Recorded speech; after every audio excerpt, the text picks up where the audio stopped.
Now, Mayor Boughton, you seem like a very nice guy tonight. It's the first time I've ever met you. But I feel, and now I'm not talking about the law, I wanted to wrap up with this, but you're leaving this with me. I feel that what cities like Danbury should be doing is recognizing the complete paralysis in Washington on this issue. They haven't done anything good, they haven't done anything bad, they haven't done a darn thing, they just let a bad situation, bad for everybody, linger and fester and just be bad. I don't think there's a person in this room who disagrees with that. But I think that what cities like Danbury and states like Connecticut should be doing is saying, we're not going to deport these 11 million people. Eventually, they're going to either legalize or die, and their offspring will, of course, be U.S. citizens. So we should be reaching, since the federal government is not doing its job, we need to recognize they're here, they're staying, the ones who are not criminals, they're staying. He said it, 11 million people, we can't possibly deport them all. As a matter of fact, we'll go bankrupt trying.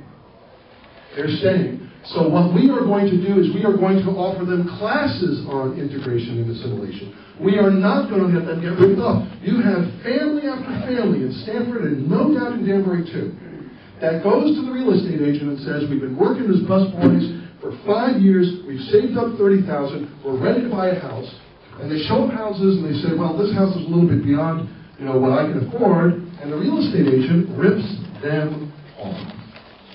The real estate agent says you can rent the basement. You can rent the attic.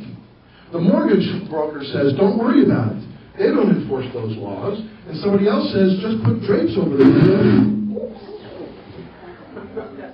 Somebody's radioactive over here. Somebody's radioactive over there. I'll just stay over here. Okay.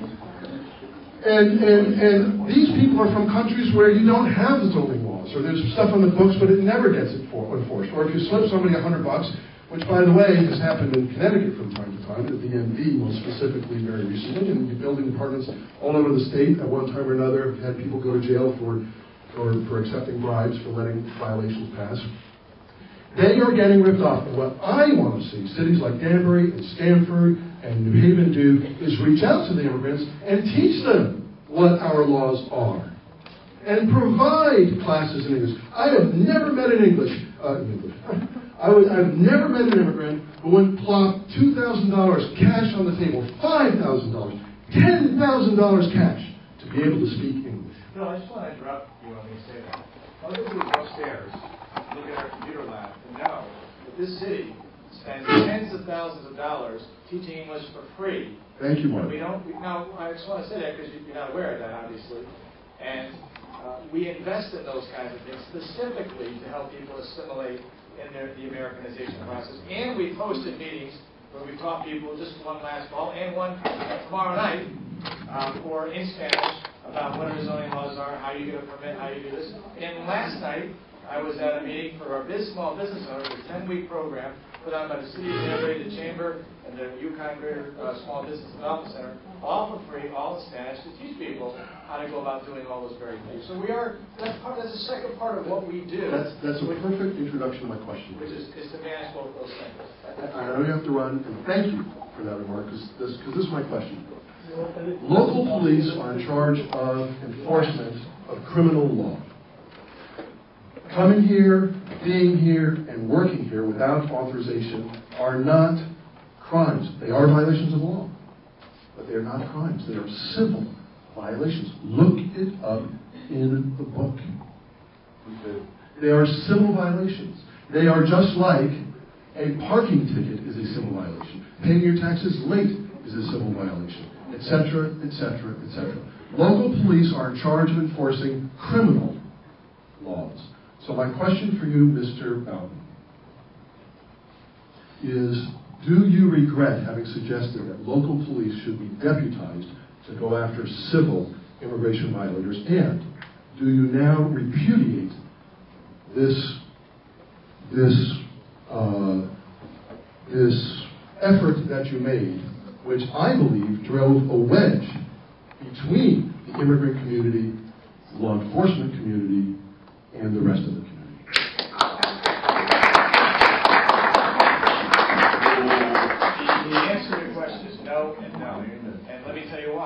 Section 133 agreement is not designed for mass roundups. It's not designed for deportation. It's designed to have local police assist with state police, to assist the federal immigration control enforcement agents to find people that are wanted for crimes both in the United States and outside the United States and put them back into the immigration system. That's how it's used in Florida, Alabama, California, and throughout the other states and municipalities that have engaged in that particular program. Now, but you never said we only want the police to go after the criminals. No, I kind of did. Or hold it, that's the key word, kind of. Yeah, I know I did. Hold on, that's my whole beef with you, Mayor Boughton. You never say, I want to pick on the 1% of undocumented who are criminals, and the other 99%, as long as they keep their nose clean, pay their taxes, and do what they're supposed to do, are welcome here in my state. No, not if they're illegal. No way.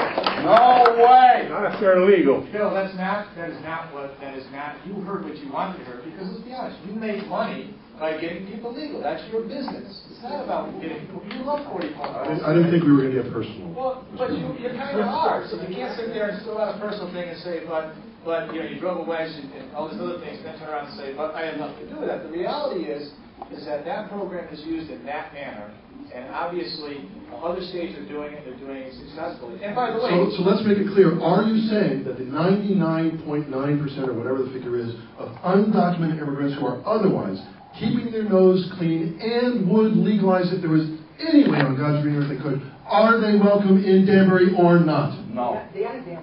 I'm asking you, Mayor Boughton, are they welcome or not? Are they welcome or not? Let him speak. Let him speak. If you let me speak, then if you're going to stand up there and proselytize, I'm going to leave. I'm not going to sit here and get a debate. The reality is that people are here. However they got here, we have a responsibility to make sure that the health, safety, and welfare for all the areas is protected. And that's what I do every day. That's my job. So that's the reality.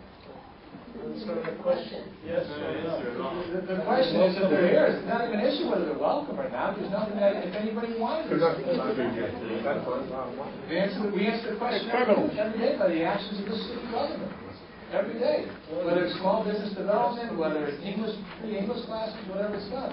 If I felt that people weren't welcome, I would cut off funding to the Hispanic Center. I hope the headline in the news today, this is the point most of the time we use, Mayor refuses to welcome hard-working immigrants dying to legalize. I'm ready to talk whenever.